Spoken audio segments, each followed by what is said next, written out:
ದಿಲ್ಲಿ ಚುನಾವಣೆ ಶಕುನಿಯ ಅಂತ ಶಕುನಿ ಹೆಂಗೆ ಮಹಾಭಾರತನಾಗ ಶಕುನಿಗೆ ಯಾವ ರೀತಿ ಅದರ ಪ್ರತಿರೂಪ ಇವತ್ತಿನ ಕಾಲನಾಗ ಅಂದ್ರೆ ಅರವಿಂದ್ ಕೇಜ್ರಿವಾಲ್ನ ಸುಳ್ಳು ಅಸತ್ಯ ಒಟ್ಟು ಜನರನ್ನ ಭ್ರಮ ನಿರಸನ ಮಾಡುವಂಥದ್ದು ಬಹುತೇಕ ಏನು ಭ್ರಷ್ಟಾಚಾರ ವಿರೋಧಿ ಅಂತೇಳಿ ಒಂದು ಆಂದೋಲನ ಮಾಡಿ ಅದರೊಳಗೆ ಪಾತ್ರ ವಹಿಸಿ ರಾಜಕೀಯ ಅದನ್ನು ಬಳಸ್ಕೊಂಡು ಜನರನ್ನ 10 ವರ್ಷ ದಿಲ್ಲಿ ಜನರನ್ನು ಮೂರ್ಖ ಮಾಡುವಂಥ ಪ್ರಯತ್ನ ಮಾಡಿದರು. ಈಗ ದಿಲ್ಲಿ ಜನ ಜಾಗೃತ ಆಗಿದ್ದಾರೆ, ಅವ್ರ ಸ್ಥಾನವನ್ನು ಇವತ್ತು ತೋರಿಸ್ಕೊಟ್ಟಿದ್ದಾರೆ.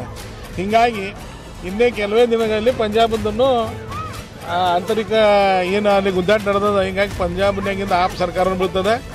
ಕೆಲವೇ ದಿನಗಳಲ್ಲಿ ಆಪ್ ಅನ್ನುವಂಥ ಒಂದು ಪಕ್ಷ ಈ ದೇಶನಾಗ ಇತ್ತು ಅನ್ನುವಂಥ ಪರಿಸ್ಥಿತಿ ನಿರ್ಮಾಣ ಆಗ್ತದೆ. ಹೀಗಾಗಿ ದಿಲ್ಲಿ ಜನರಿಗೆ ನಾನು ಅಭಿನಂದನೆ ಸಲ್ಲಿಸ್ತೀನಿ. ಒಬ್ಬ ಸುಳ್ಳು ಮೋಸಗಾರನ ಮನೆಗೆ ಕಳಿಸುವಂಥ ವ್ಯವಸ್ಥೆಯನ್ನು 10 ವರ್ಷ ಆದ ನಂತರನೂ ಮಾಡಿದ್ದಾರೆ. ಏನು ಸ್ಟ್ರಾಟಜಿ ಮಹಾರಾಷ್ಟ್ರದಲ್ಲಿ ಹರಿಯಾಣದಲ್ಲಿ ಆದಂತಹ ಸ್ಟ್ರಾಟಜಿಯನ್ನು ದಿಲ್ಲಿಯಲ್ಲಿ ಮಾಡಿದ್ದಂಥ ಸಂಘಟನೆ ಮುಖಾಂತರ ಮೋದಿ ಅವರ ವರ್ಚಸ್ವ ಸಂಘಟನೆ ಸಂಘ ಪರಿವಾರದ ನಿರಂತರ ಕಾರ್ಯಕರ್ತರ ಪರಿಶ್ರಮದಿಂದ ಇವತ್ತು ದಿಲ್ಲಿ ವಿಜಯ ಆಗಿದೆ. ಪಂಜಾಬ್ ಇದಾಯಿತು, ದಿಲ್ಲಿ ಆಯಿತು, ಕರ್ನಾಟಕ ಇನ್ನೊಂದು ವಾರ 15 ದಿವಸ ನೋಡಿ ಎಲ್ಲ ಸರಿ ಆಗ್ತದೆ, ಎಲ್ಲ ಸರಿಪಡಿಸ್ತಾರೆ. ಸರ್ಕಾರ ಇರ್ತದೋ ಅಥವಾ ಸರ್ಕಾರದ ಸರಿ ಆಗ್ತದೋ? ಅಲ್ಲ, ನಮ್ಮದು ಸರಿ ಆಗ್ತದೆ, ಸರ್ಕಾರ ಸರಿತೈತಿ. ನಿಮ್ದು ಸರಿಯಾಗಿ ಅದು ಸರಿತೈತಿ. ಹಾಂ, ಸರಿತೈತಿ. ವಿಜೇಂದ್ರ ಅಧ್ಯಕ್ಷ ಮುಂದುವರಿತಾರೆ, ಹೊಸ ಅಧ್ಯಕ್ಷರು ಬರ್ತಾರೆ. ಅದು ಹೈಕಮಾಂಡ್ ಕೇಳಿದ್ರು, ನಾನು ಹೈಕಮಾಂಡ್ ಎಲ್ಲ ನಿಮ್ಗೆ ಸರಿ ಆಗ್ತದೆ ಯಾವ ರೀತಿ ಸರಿ ಆಗ್ತದೆ? ಅಲ್ಲ, ಅವ್ರು ಸರಿಪಡಿಸ್ತೇವೆ ಅಂತ ಹೇಳಿದಾರೆ. ಅವ್ರು ಸರಿಪಡಿಸ್ತೇವೆ ಅಂದ್ರೆ ಅದ್ರೊಳಗೆ ಅನೇಕ ಅರ್ಥ ಇರ್ತಾವೆ. ಅದನ್ನ ನಾವು ಹೆಂಗೆ ಬಿಡಿಸಿ ಹೇಳ್ಬೋದು? ನಿಮ್ದು ಯಾವ ಬಣ್ಣ? ವಿಜೇಂದ್ರ ಬಣ್ಣ? ನಂದು ಪಕ್ಷದ ಬಣ. ನಾನು ಯಾವತ್ತು 90ರಿಂದ ಪಕ್ಷನಾಗದೀನಿ.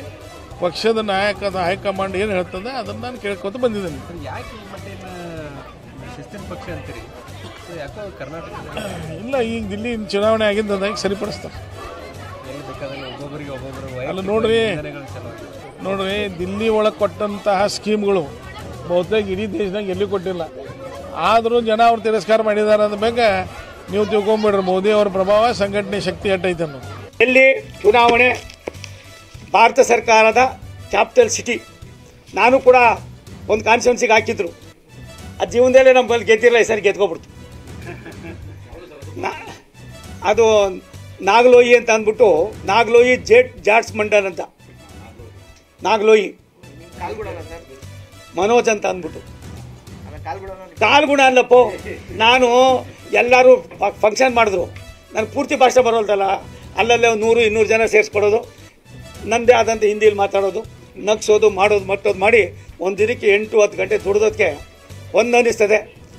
ಇನ್ಮೇಲೆ ನಾವು ಇನ್ನು 3 ವರ್ಷದಲ್ಲೇ ಭಾರತ ಸರ್ಕಾರ ದೆಹಲಿಯನ್ನು ಏನು ಕ್ಯಾಪಿಟಲ್ ಸಿಟಿ ಅಂತ ನಾವು ಹೇಳ್ತಾ ಇದ್ದು, ನೋವು ಪಡ್ತಾ ಇದ್ದೋ, ಹಳೇ ದೆಹಲಿಯು ಕೂಡ ಹೊಸ ದೆಹಲಿಯಾಗಿ ಮಾಡ್ತಕ್ಕಂಥದ್ದಕ್ಕೆ ನಮ್ಮ ಸರ್ಕಾರ, ನಮ್ಮ ನೆಚ್ಚಿನ ಪ್ರಧಾನಮಂತ್ರಿ ಪ್ರಾಯಶಃ ಹೆಚ್ಚಿನ ಆದ್ಯತೆ ಕೊಡ್ತಾರೆ. ನಾವು ಕೊಡುವ ಒಂದೊಂದು ಕೆಲಸಕ್ಕೂ ಕೂಡ ಸಾಮಾನ್ಯರಿಗೆ ತಲುಪ್ತಕ್ಕಂಥದ್ದಕ್ಕೂ ಕೂಡ ಸಾಧ್ಯ ಇರ್ತದೆ. 10 ವರ್ಷ ಯಾವ ಅಣ್ಣಾ ಹಜಾರೆ ಅವರ ಕನಸಿತ್ತು, ಆ ಕನಸನ್ನು ಅಣ್ಣಾ ಹಜಾರೆ ಹೆಸರು ಹೇಳ್ಕೊಂಡು ಹೋದಂಥ ಕೇಜ್ರಿವಾಲ್ರು ಜನ ಅರ್ಥ ಮಾಡ್ಕೊಂಡಿದ್ದಾರೆ. ಅವ್ರಿಗೆ ಯಾವ ರೀತಿ ಸಂದೇಶ ಕೊಡಬೇಕು ಕೊಟ್ಟಿದ್ದಾರೆ.